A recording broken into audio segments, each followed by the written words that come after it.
Bienvenidos una vez más a Psicología e Historia. Gracias de corazón por las miles de visualizaciones y el apoyo que recibió el primer capítulo de nuestra serie sobre Winston Churchill. Y también gracias por acompañarnos en el segundo episodio, donde vimos cómo la entrega de los Sudetes a Hitler encendió la mecha de la Segunda Guerra Mundial. Hoy te traemos el tercer y último capítulo y te adelantamos algo. Te va a dejar con la boca abierta. Vamos a recorrer el momento más oscuro del siglo XX, desde la asunción de Churchill como primer ministro, en medio del caos, cuando todo parecía perdido. Tan perdida estaba la situación, que incluso el embajador de Estados Unidos en el Reino Unido, Joseph Kennedy, padre de John F. Kennedy, comenzó a entablar conversaciones para negociar una posible rendición británica ante la Alemania nazi. Pero entonces apareció él, Winston Churchill, un hombre que, con palabras y fuego, devolvió la moral a un pueblo al borde del colapso. Y en este capítulo vas a escuchar uno de los discursos más poderosos de la historia moderna, el que pronunció ante el Parlamento, donde dijo que lucharían en las playas, en las calles, en los campos, y que jamás se rendirían. Ese discurso no solo salvó una nación, sino que aún hoy es citado por líderes políticos de todo el mundo como símbolo de resistencia, coraje y la capacidad de seguir adelante cuando todo parece estar perdido. Pero la guerra apenas comenzaba. Churchill tuvo que tomar decisiones brutales, como ordenar el hundimiento de la flota francesa, para evitar que cayera en manos nazis. Y durante 4 años, Reino Unido estuvo completamente solo, resistiendo al Tercer Reich, con Churchill como único escudo moral y político frente al desastre. Hasta que el Nuevo Mundo, como él llamó a los Estados Unidos en su célebre discurso, decidió intervenir. Pero incluso eso trajo nuevas tensiones. El presidente Roosevelt, ya muy afectado en su salud, mantenía a duras penas la cohesión del frente aliado. Y desde el este, Stalin se convertía en un socio tan necesario como peligroso. Juntos formarían una alianza tensa y contradictoria, llena de pactos estratégicos pero atravesada por profundas diferencias ideológicas. Y cuando llegó el gran momento, el día D, Churchill vivió una de sus mayores decepciones. Fue excluido de muchas decisiones clave por parte del alto mando estadounidense. Después de años de estar solo sosteniendo la guerra, comenzó a ser tratado como una figura secundaria. ¿Qué sintió en lo más profundo? ¿Cómo afecta a un líder ser desplazado cuando entregó todo? Este capítulo final no es solo el cierre de la guerra. Es el retrato humano de un hombre que se negó a caer. Es la mente, el peso, la lucha y la soledad de Winston Churchill. Y también un espejo donde la política actual sigue buscando inspiración. Comenzamos. Winston Churchill asumió como primer ministro del Reino Unido el 10 de mayo de 1940, en uno de los momentos más oscuros de la historia británica. Europa caía bajo el avance implacable de las fuerzas nazis, y Francia estaba a punto de firmar el armisticio con Alemania. El Canal de la Mancha era, en ese instante, la última barrera que separaba a Hitler de Gran Bretaña. La primera decisión verdaderamente crucial de Churchill no fue en suelo británico, sino en las aguas del norte de África. En un acto de frialdad estratégica que marcaría su liderazgo, Churchill ordenó el ataque a la flota francesa anclada en Mers el-Kebir, cerca de Orán, Argelia, el 3 de julio de 1940. Aquella flota representaba un peligro mayúsculo. Si caía en manos alemanas, la supremacía naval de Gran Bretaña se vería amenazada, y con ella la defensa misma de las islas. Churchill y su gabinete sabían que aquella decisión era políticamente arriesgada y moralmente angustiante. Los franceses habían sido aliados apenas días atrás. Pero el cálculo estratégico fue contundente. No se podía permitir que ni un solo barco cayera en manos del Tercer Reich. El almirante James Somerville, comandante de la Fuerza H británica, recibió la orden de dar un ultimátum al almirante Marcel Bruno Gensoul, jefe de la flota francesa en Mers el-Kébir. A los franceses se les ofrecieron varias opciones: unirse a la Royal Navy y continuar la lucha, desarmar los barcos bajo custodia británica, hundirlos por su cuenta o enfrentarse a la destrucción. Churchill fijó un plazo: los franceses debían responder antes de las 17 horas.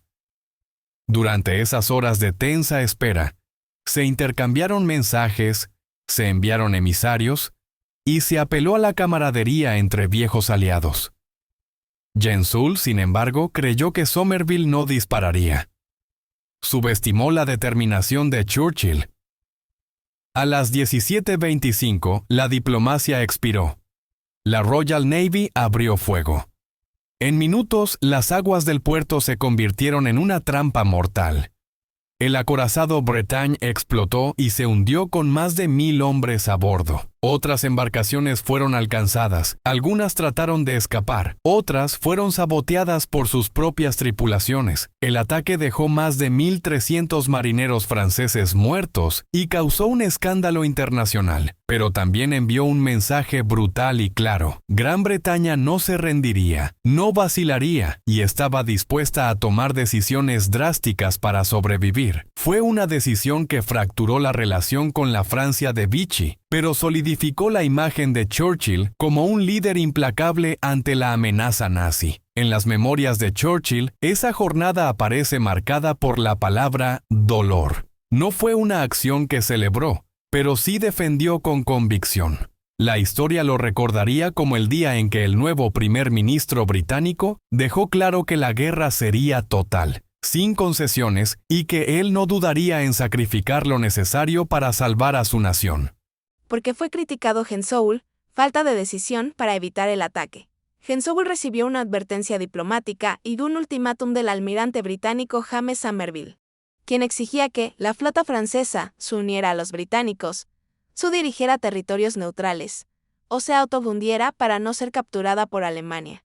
Gensoul retrasó las negociaciones y no dio una respuesta clara ni inmediata, lo que fue interpretado por los británicos como una negativa. Tras la fulminante campaña militar de mayo y junio de 1940, Francia se rindió ante la maquinaria de guerra nazi. Lo que siguió no fue simplemente una derrota militar, sino una transformación política que marcaría una herida profunda en la historia moderna del país. El armisticio del 22 de junio de 1940.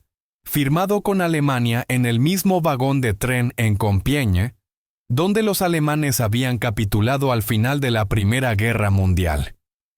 Hitler exigía no solo la rendición militar, sino también una humillación simbólica, y la obtuvo.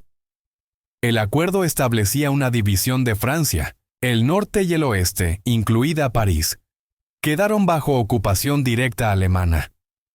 El resto del país, en teoría libre, fue confiado a un nuevo régimen, el Estado francés, con sede en la ciudad de Vichy, liderado por el mariscal Philippe Pétain. Este gobierno, conocido como la Francia de Vichy, no era una simple administración provisional. Fue una dictadura colaboracionista que buscó activamente una relación funcional con el Tercer Reich.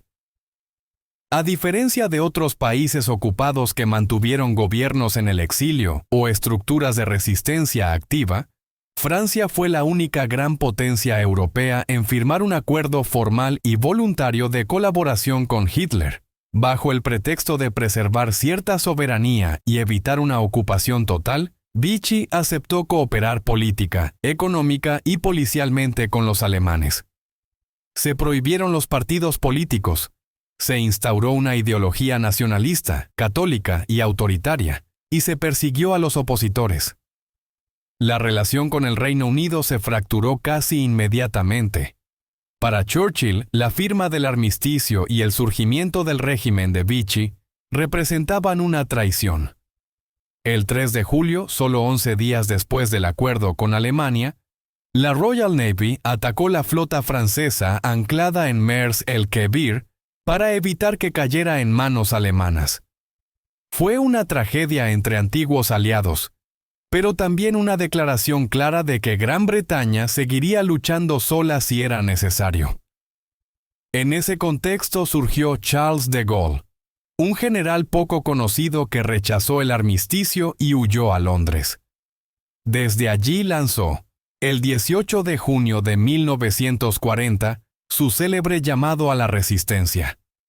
De Gaulle se convirtió en el símbolo de la Francia libre, pero durante muchos meses fue considerado por Vichy un traidor y por los británicos un aliado incómodo. Sin embargo, su visión de una Francia digna y combatiente se iría imponiendo con el tiempo.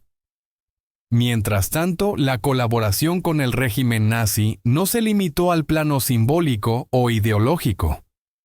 A partir de 1942, el gobierno de Vichy facilitó el envío de trabajadores franceses a Alemania bajo el programa llamado Service du Travail Obligatoire, STO. Unos 650.000 franceses fueron deportados para trabajar en fábricas y campos del Reich. La promesa era que aquellos que se presentaran voluntariamente serían tratados bien, pero la realidad fue otra: condiciones brutales, explotación y en muchos casos desaparición. Una gran parte nunca volvió. Algunos murieron, otros fueron asimilados al esfuerzo bélico alemán, y otros más simplemente quedaron atrapados en la descomposición de una Europa en ruinas. El armisticio de 1940 no solo significó el colapso militar de Francia, sino también una fractura moral entre quienes eligieron someterse y quienes eligieron resistir. La cicatriz que dejó esa decisión todavía se palpa en la memoria política y social del país. Porque mientras unas autoridades firmaban con Hitler, otras cruzaban el Canal de la Mancha para seguir luchando desde el exilio. En resumen, Alemania no avanzó, arrasó.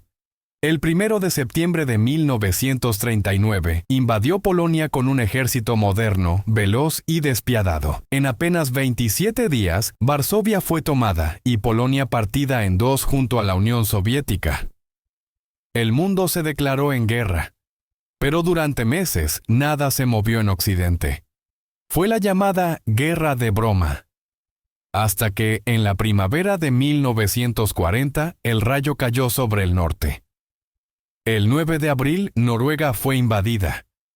Las tropas alemanas tomaron Oslo, y en semanas controlaban los principales puertos y el hierro que tanto necesitaban. Ese mismo día, Dinamarca capituló en solo 6 horas. Entonces vino el golpe maestro. El 10 de mayo de 1940 comenzó la ofensiva en Occidente. Luxemburgo cayó en horas. Países Bajos resistió 5 días. Bélgica cayó el 28 de mayo después de 18 días de combate feroz. La Wehrmacht no enfrentaba a un ejército, devoraba países. Entró por las Ardenas, esquivando la línea Maginot, y avanzó sin freno hacia el corazón de Francia. Ustedes se preguntarán, ¿qué es la línea Maginot? Dado que en ningún video de historia lo explica. La línea Maginot fue una extensa línea de fortificaciones construida por Francia a lo largo de su frontera con Alemania y parcialmente con Italia, Suiza y Luxemburgo después de la Primera Guerra Mundial. Su objetivo era defender a Francia de una posible invasión alemana. Estaba equipada con búnkeres, túneles, cañones y trincheras subterráneas ultramodernas para la época. Sin embargo, durante la Segunda Guerra Mundial, los alemanes evitaron la línea invadiendo Francia a través de Bélgica, donde la defensa era mucho más débil. Luego de esta aclaración, volvemos al paso a paso de la invasión alemana. Sigamos. El 14 de junio, París fue ocupada, y el 22 de junio, en el mismo vagón de tren donde Alemania había firmado la derrota en 1918, Francia se rendía. 43 días le bastaron a Hitler para poner de rodillas a Europa Occidental. Mientras tanto, Finlandia había librado una guerra dura y solitaria contra la URSS. Pero no fue tocada por Alemania, por ahora. Suecia se mantuvo neutral, vigilante y útil para el comercio de hierro alemán. Suiza, rodeada y armada hasta los dientes, se mantuvo como una isla intacta. Churchill, que acababa de asumir, se encontraba completamente solo. Solo, pero no dispuesto a ceder. Y fue entonces cuando sucedió. El 4 de junio de 1940, frente al Parlamento británico y ante una nación al borde del colapso, Churchill habló. Su voz era firme, sin temblores. Su mensaje, brutalmente claro: no nos rendiremos jamás. Hagamos silencio, prestemos atención, aprendamos de un distinto, entendamos por qué Alemania no pudo con Inglaterra, sino te contaron porque es por el Winston Churchill, en soledad total, sin apoyo político, detuvo el avance nazi. Y para el mundo, escuchemos por qué hoy escasean personas como Churchill. Adelante, te escuchamos, Winston. When? A week ago today. Mr. Speaker, I asked the House to fix this afternoon as the occasion for a statement. I feared it would be my hard lot to announce the greatest military disaster in our long history. I thought, and some good judges agreed with me, that perhaps 20 or 30,000 men might be re-embarked, but it certainly seemed that the whole of the French First Army and the whole of the British Expeditionary Force north of the Abbeville Gap would be broken up in the open field, or else would have to capitulate for lack of food and ammunition. These were the hard and heavy tidings to which I called upon the House and the nation to prepare themselves a week ago. The whole root and core and brain of the British Army, on which and around which we were to build and are to build the great British armies in the later years of the war, seemed about to perish upon the field, or be led into an ignominious and starving captivity. The enemy attacked us on all sides with great strength and fierceness, and our main power, the power of their far more numerous air force, was thrown into the battle, or else concentrated upon Dunkirk and the beaches pressing in upon the narrow exit both from the east and from the west. The enemy began to fire with cannon upon the beaches, by which alone the shipping could approach or depart. They towed magnetic mines in the channels and seas. They sent repeated waves of hostile aircraft, sometimes more than 100 strong in one formation, to cast their bombs upon the single pier that remained, and upon the sand dunes on which the troops had their only shelter. The U-boats, one of which was sunk, and the motor launches took the toll of the vast traffic which now began.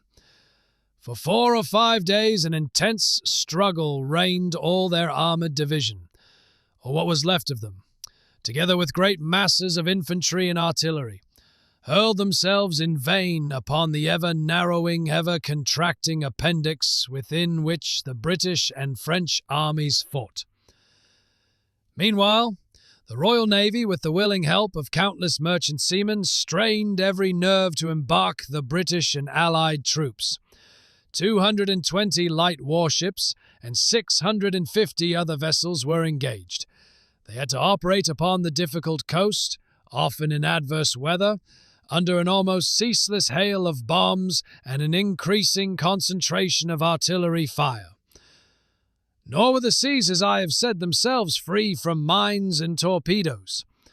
It was in conditions such as these that our men carried on with little or no rest for days and nights on end, making trip after trip across the dangerous waters, bringing with them always men whom they had rescued.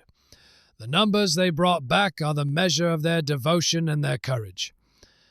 The hospital ships which brought off many thousands of British and French wounded, being so plainly marked, were a special target for Nazi bombs. And to all the brave men, in so many ways and on so many occasions, are ready and continue ready to give life and all to their native land.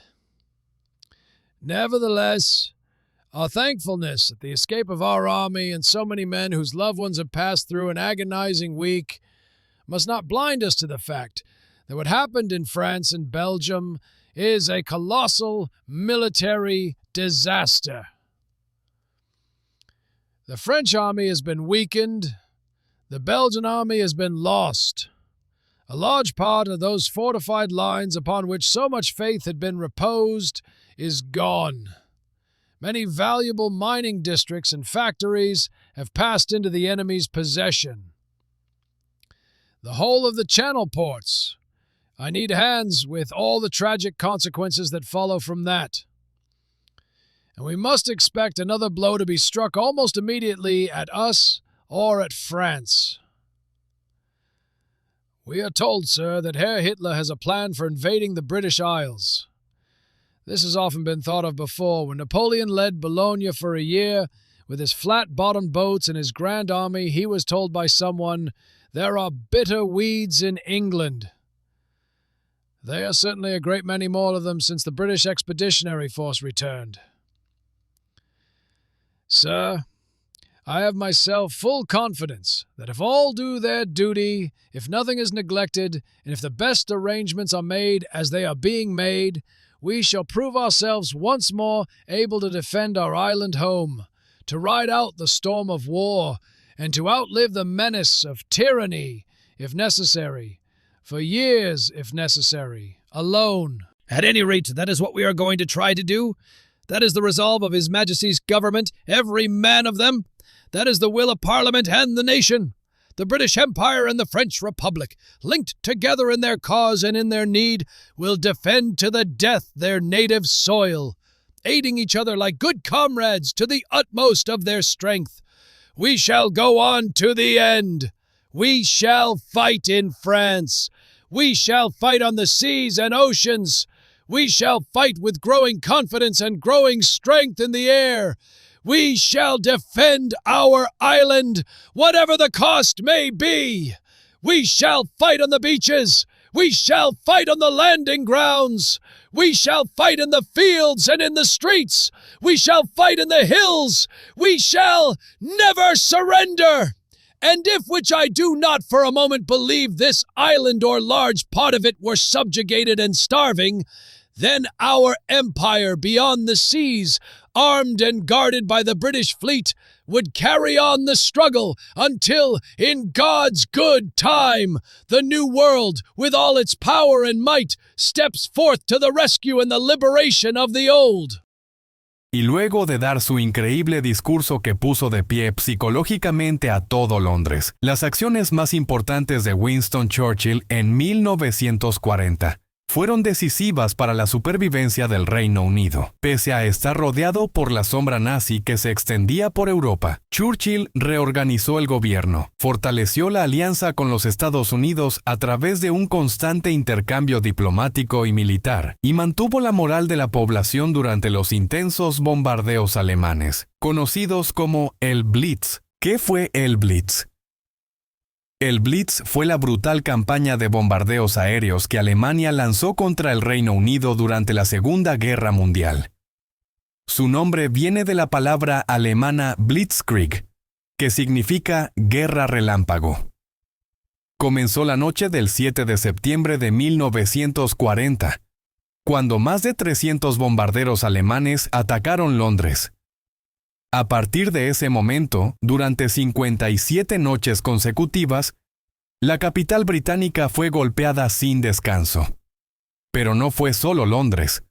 Otras ciudades como Coventry, Birmingham, Liverpool, Manchester y Glasgow también fueron blanco de los ataques. Los objetivos no eran únicamente militares o industriales. Se buscaba destruir la moral del pueblo británico. El Blitz duró hasta mayo de 1941, cuando Hitler desvió sus esfuerzos hacia la invasión de la Unión Soviética. En total, murieron más de 43,000 civiles británicos y más de 1 millón de casas fueron destruidas. Sin embargo, el Blitz no logró su objetivo principal. El pueblo británico no se quebró. En medio de la oscuridad, los refugios antiaéreos, los apagones y la destrucción, la resistencia civil se convirtió en uno de los símbolos más poderosos de la Segunda Guerra Mundial. Y al frente de esa resistencia, con su voz firme y desafiante, estaba Winston Churchill. Su liderazgo mantuvo unida a la nación en el momento más oscuro de su historia reciente. En 1941, Churchill dio un paso clave al estrechar la relación con el presidente Roosevelt, consolidando la llamada relación especial entre el Reino Unido y Estados Unidos. Fue el año del acuerdo de préstamo y arriendo, que permitió a Gran Bretaña recibir armas, aviones y barcos estadounidenses sin tener que pagarlos de inmediato. En diciembre, tras el ataque japonés a Pearl Harbor, Churchill viajó a Washington y logró lo que siempre había deseado. Estados Unidos entraba oficialmente en la guerra. El equilibrio del conflicto comenzaba a inclinarse. En 1942, Churchill enfrentó derrotas dolorosas, como la caída de Singapur, considerada la mayor rendición británica de la historia. Antes de seguir, ¿algún seguidor sabe cómo se perdió Singapur? ¿Qué ocurrió exactamente? El imperio japonés había comenzado su expansión por el sudeste asiático en diciembre de 1941, atacando al mismo tiempo que Pearl Harbor. En lugar de atacar desde el sur por el mar, como los británicos esperaban, los japoneses avanzaron desde el norte, a través de la jungla de Malasia, lo cual pilló totalmente desprevenidos a los británicos. En poco más de 2 meses, los japoneses derrotaron a las fuerzas británicas en Malasia y llegaron a Singapur desde el istmo de Johor, cruzando el estrecho. Singapur estaba mal defendido por el norte. La mayoría de las defensas, baterías, cañones, estaban orientadas al sur, esperando un ataque naval. El teniente general Arthur Percival, comandante británico, se rindió el 15 de febrero con unos 80,000 soldados, la mayor rendición de tropas británicas en la historia. Y la ofensiva del Afrika Korps bajo Rommel. Sin embargo, ese mismo año comenzó a revertir la marea. Con el nombramiento del general Montgomery, el Reino Unido logró una victoria decisiva en la segunda batalla de El Alamein. Churchill lo resumió con una frase inmortal: "No es el fin. Ni siquiera es el principio del fin. Pero sí, tal vez sea el fin del principio". En 1943, Churchill participó en importantes conferencias aliadas, como la de Casablanca y la de Teherán, junto a Roosevelt y Stalin. Allí se tomaron decisiones clave. Se acordó exigir la rendición incondicional del eje, y se discutió la futura invasión de Europa. Además, ese año marcó la caída de Mussolini y el inicio de la campaña italiana. Churchill, que había abogado por atacar el vientre blando del eje, vio cómo los aliados comenzaban a avanzar por el sur de Europa. En 1944, el momento decisivo llegó con el desembarco de Normandía. Churchill, aunque temía un fracaso, apoyó la operación con firmeza. El 6 de junio, el día D, se convirtió en el comienzo de la liberación de Europa Occidental. Churchill visitó las playas de Normandía poco después, caminando entre los escombros y los soldados. Ese año también enfrentó los ataques de las V1 y V2 sobre Londres, pero nunca permitió que el miedo se apoderara del pueblo británico. Una aclaración importante: no todo fue gloria, aplausos y liderazgo indiscutido. A lo largo de la guerra, Winston Churchill fue el símbolo de la resistencia británica, sí, pero también fue, en ciertos momentos, dejado a un costado en las decisiones más trascendentales. Especialmente en el año 1944, cuando se planificaba el desembarco de Normandía, Churchill comenzó a sentir, con dolorosa claridad, que su influencia se desvanecía. Ya no era él quien movía las piezas clave del tablero.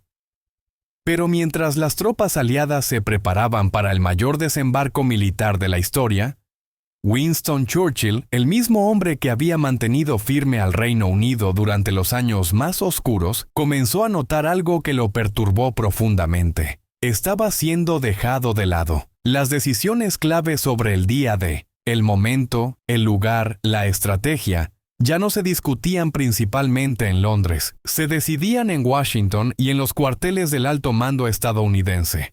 El general Eisenhower tenía el mando supremo.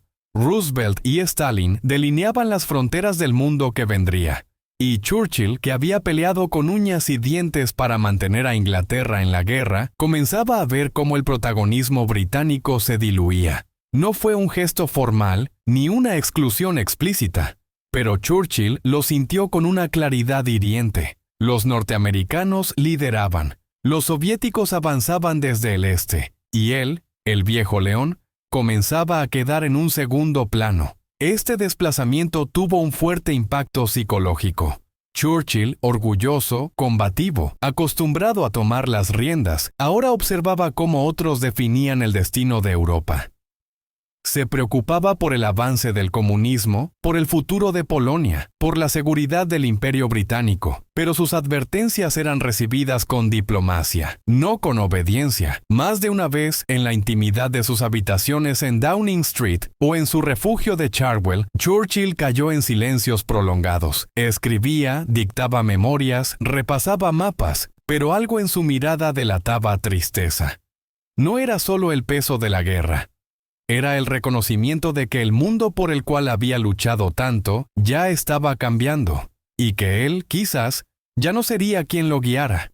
Así, mientras el día D se convertía en la operación más importante de la guerra, Churchill vio con mezcla de orgullo y amargura cómo sus soldados desembarcaban en las playas de Normandía.